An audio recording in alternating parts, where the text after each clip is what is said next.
오늘의 영상은 부모라면 자식에게, 자식이라면 부모님께 전하고 함께 나누면 좋을 내용입니다.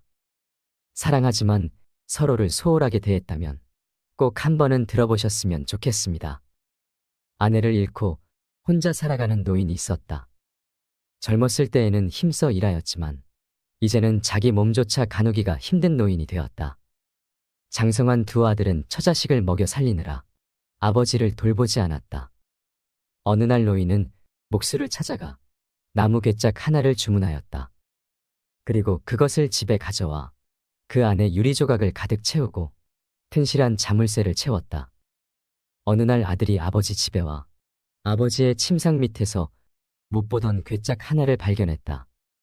아들들이 그것이 무엇냐고 물으면 노인은 신경 쓰지 말라고 말할 뿐이었다.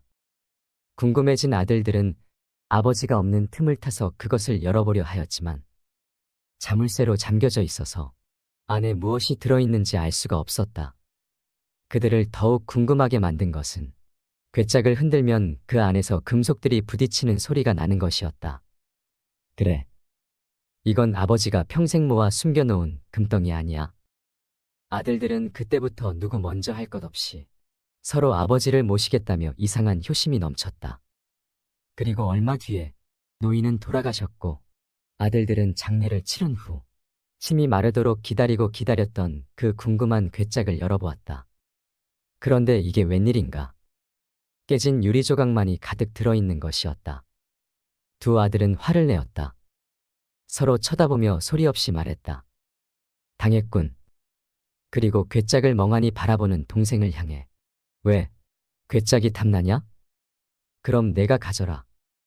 막내 아들은 형의 말을 들었는지 못 들었는지 한참 동안 그 자리에 서 있었다. 충격을 받은 것이었다. 적막한 시간이 지났다. 아들의 눈에 맺힌 이슬이 주르륵 흘러내렸다.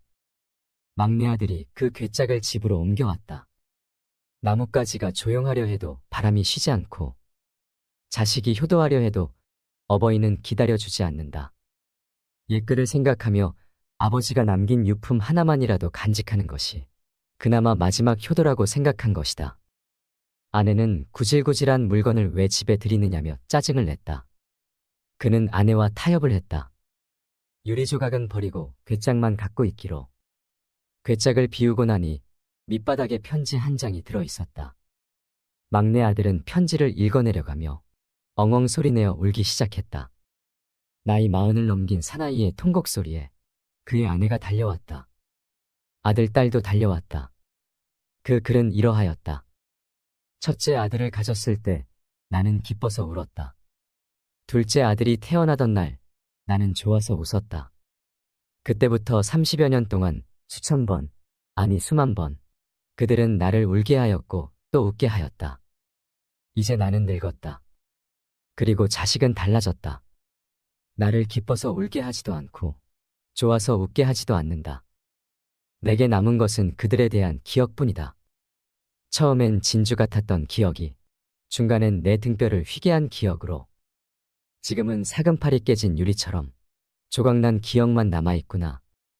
아, 내 아들들만은 나같지 않기를. 너희들의 늙음악이 나같지 않기를. 아내와 아들, 딸도 아버지 하고 소리치며 아버지의 품으로 뛰어들었다. 아내도 그의 손을 잡았다. 네 사람은 서로 부둥켜 안고 울었다.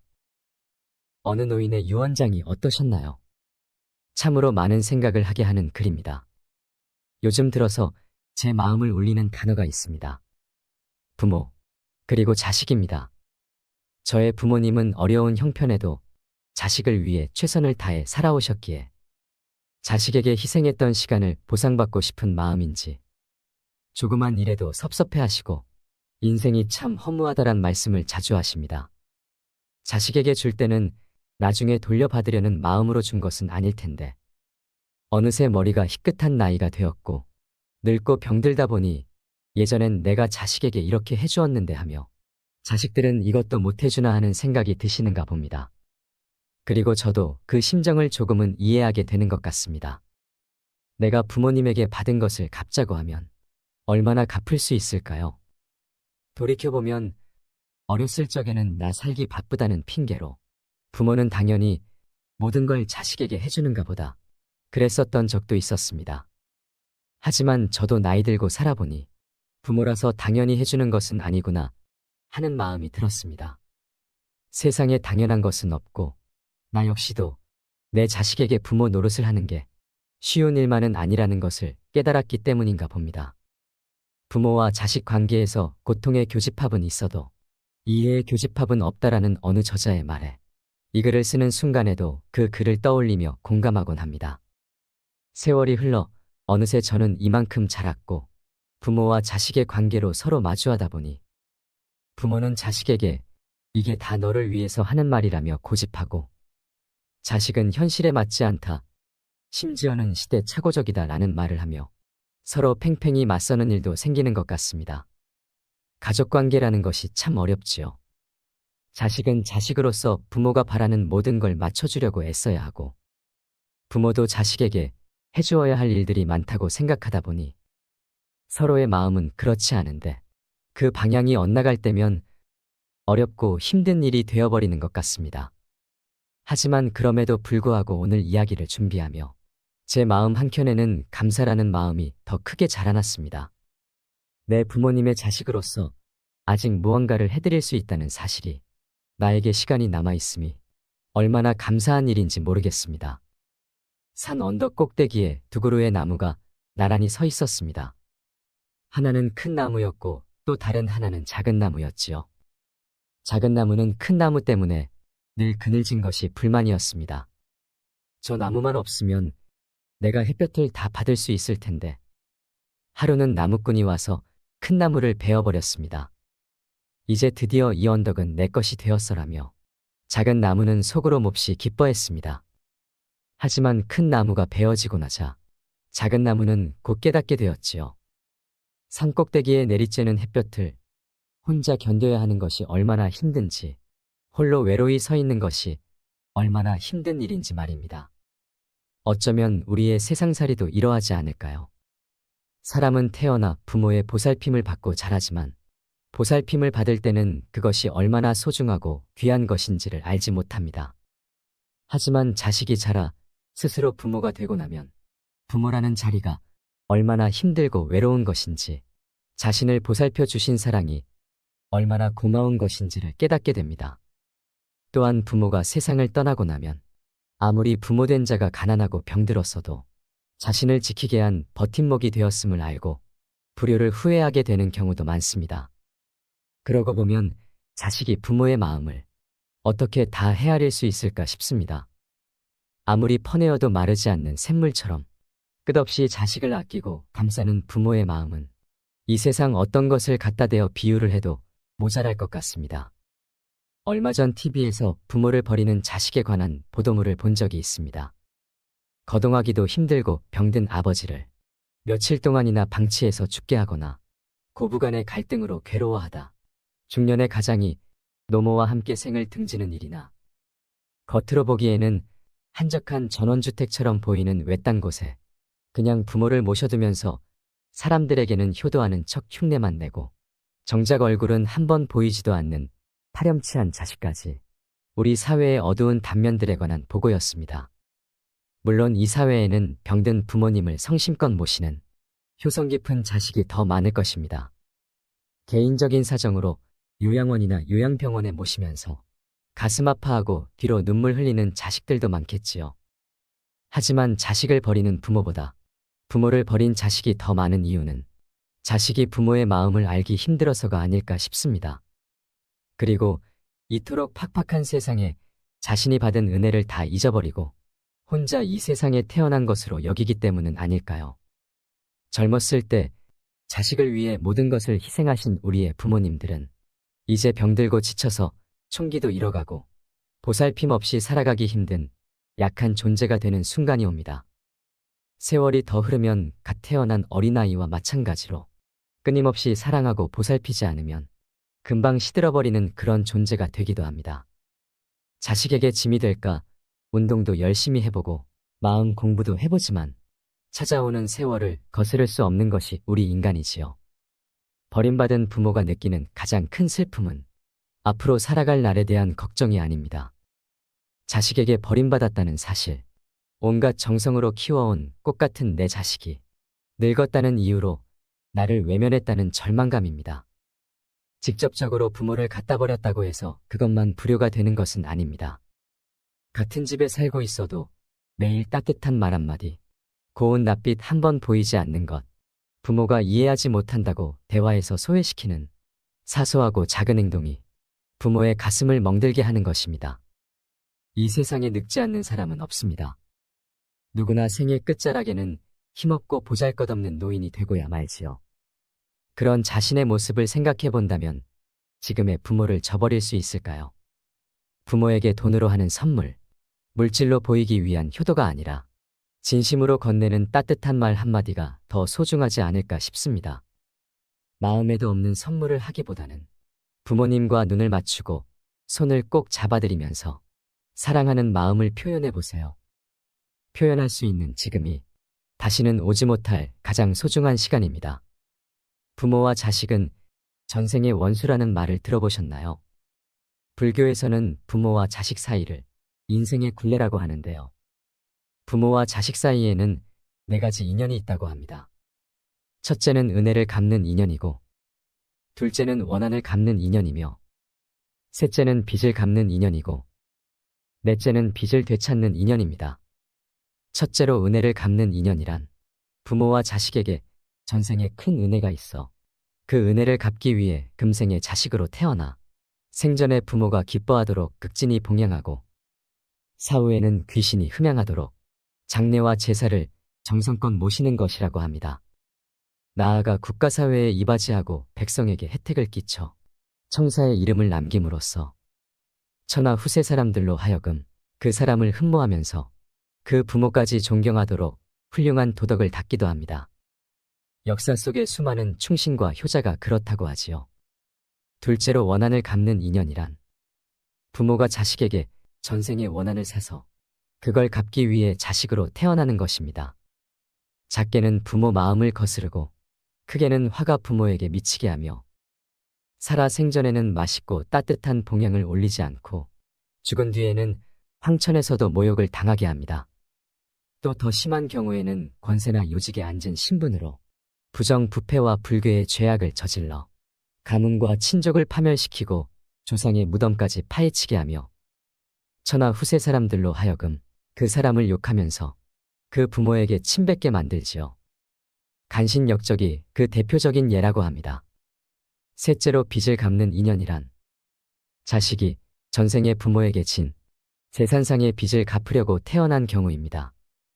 진 빚이 많으면 평생토록 뼈 빠지게 일해 받들어 모시지만 빚이 적으면 잘 봉양하다가 덜어 중간에 그만두기도 합니다. 예컨대 힘들여 공부하여 부귀공명을 조금 얻는가 싶더니 그만 요절한다든지 사업이 잘 되어 재산을 모으다가 죽는 것을 말합니다. 넷째로 빚을 되찾는 인연이란 부모가 자식에게 전생에 재산상의 빚을 진 까닭에 그 빚을 받으려고 태어난 경우입니다. 빚이 적으면 생활비나 학비를 들여 가르치고 혼수 장만하여 결혼시켜 이제 자립하고 사회활동을 할 만하니 그만 수명이 다해버리는 것입니다. 또 빚이 많으면 집안 재산을 탕진하고 패가 망신까지 시키는 경우입니다. 이 네 가지 인연에서 말하는 공통점을 풀이해보면 깨달음을 얻기 위한 현생의 수업이라고 할 수 있겠습니다. 인연은 태어나자마자 이미 연결되어 있어 남이 나를 해코지하든 내가 남을 해코지하든 그 인연의 실타래 안에서 행복과 기쁨, 고통과 아픔이 일어나는 것입니다. 그런데 우리는 이런 것을 깨달을 틈도 없이 세상을 바쁘게 살아갑니다. 어느 종교든 우리에게 말하는 것이 있습니다. 원수를 사랑하라. 자비를 베풀어라. 모든 것에 감사해라. 이 세 가지를 스스로 현생에서 깨달으면 그 영혼이 영원토록 빛날 것이라고 합니다. 법정 스님은 말씀하셨습니다. 세월은 가는 것도 오는 것도 아니며 시간 속에 사는 우리가 가고 오고 변하는 것일 뿐이다. 세월이 덧없는 것이 아니고 우리가 예측할 수 없는 삶을 살고 있기 때문에 덧없는 것이다. 잠시 스치는 바람이 흔들림으로 반항하듯 살아가는 동안 인연이란 이름으로 나에게 다가선 끈은 순풍에 돛을 달고 가다 역풍에 표류하기도 합니다. 순간의 만남이 긴 세월 함께하기도 하고 긴 만남이 순간에 단절되기도 하지만 사는 동안 가슴에 묻고 향기가 되어 솟기도 하며 그리움이 되어 남기도 한이 되어 맺히기도 합니다. 어느 인연 하나 소중하지 않은 것이 없거늘 순간순간 불어대는 감정의 회오리 바람에 우리는 생채기를 내며 내팽개칩니다. 인연이란 잠자리의 날개가 바위에 스쳐 그 바위가 눈꽃처럼 하얀 가루가 될 즈음 그때서야 한번 찾아오는 것이라고 그것이 인연이라고 누군가가 그랬습니다. 등나무 그늘에 누워 같은 하루를 바라보는 저 연인에게도 분명 우리가 다 알지 못할 눈물겨운 기다림이 있었다는 사실을 그렇기에 겨울꽃보다 더 아름답고 사람 안에 또 한 사람을 잉태할 수 있게 함이 그것이 사람의 인연이라고 누군가가 그랬습니다.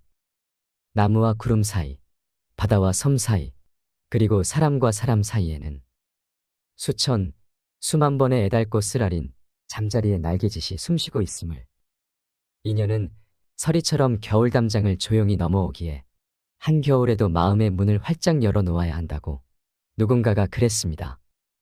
부모와 자식 간의 인연도 그렇습니다. 콩 심은 데 콩 나고 팥 심은 데 팥 나는 줄을 알아야 합니다. 가라지를 심고 밀을 거두고자 하거나 피를 씨 뿌리고 별을 거둘 생각은 말아야 합니다. 인연이란 이름으로 나에게 던져진 끈을 온 마음을 다해 온 정성을 향해 내가 사는 동안 아름다운 선율로 이어지도록 나를 갈고 닦으며 함께하는 인생길이었으면 좋겠습니다. 우리의 부모님도 누군가의 소중한 자식이었겠지요. 진심으로 부모님의 은혜를 되돌아볼 수 있는 시간이 되었길 바랍니다. 마지막으로 제가 좋아하는 시를 함께 나누고 싶습니다. 나를 위한 기도.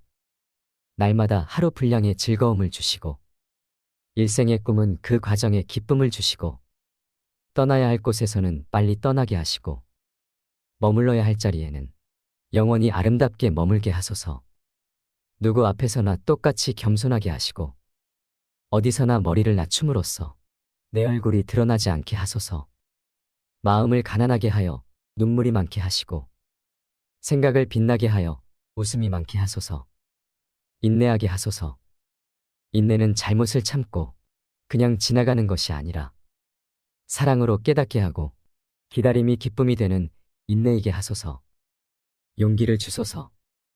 부끄러움과 부족함을 드러내는 용기를 주시고 용서와 화해를 미루지 않는 용기를 주소서. 음악을 듣게 하시고 햇빛을 좋아하게 하시고 꽃과 나뭇잎의 아름다움에 늘 감탄하게 하소서. 누구의 말이나 귀 기울일 줄 알고 지켜야 할 비밀은 끝까지 지키게 하소서.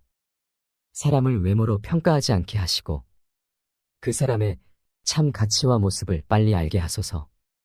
사람과의 헤어짐을 자연스럽게 받아들이되 그 사람의 좋은 점만 기억하게 하소서. 나이가 들어 쇠약하여 질 때도 삶을 허무나 후회나 고통으로 생각하지 않게 하시고 나이가 들면서 찾아오는 지혜와 너그러움과 부드러움을 좋아하게 하소서. 삶을 잔잔하게 하소서. 그러나 폭풍이 몰려와도 쓰러지지 않게 하시고 고난을 통해 성숙하게 하소서. 건강을 주소서. 그러나 내 삶과 생각이 건강의 노예가 되지 않도록 하소서. 질서를 지키고 원칙과 기준이 확실하며 균형과 조화를 잃지 않도록 하시며 성공한 사람보다 소중한 사람이 되게 하소서. 언제 어디서나 사랑만큼 쉬운 길이 없고 사랑만큼 아름다운 길이 없다는 것을 알고 늘 그 길을 택하게 하소서. 이상으로 인생 철학이었습니다. 철학이 있는 당신의 삶을 응원합니다.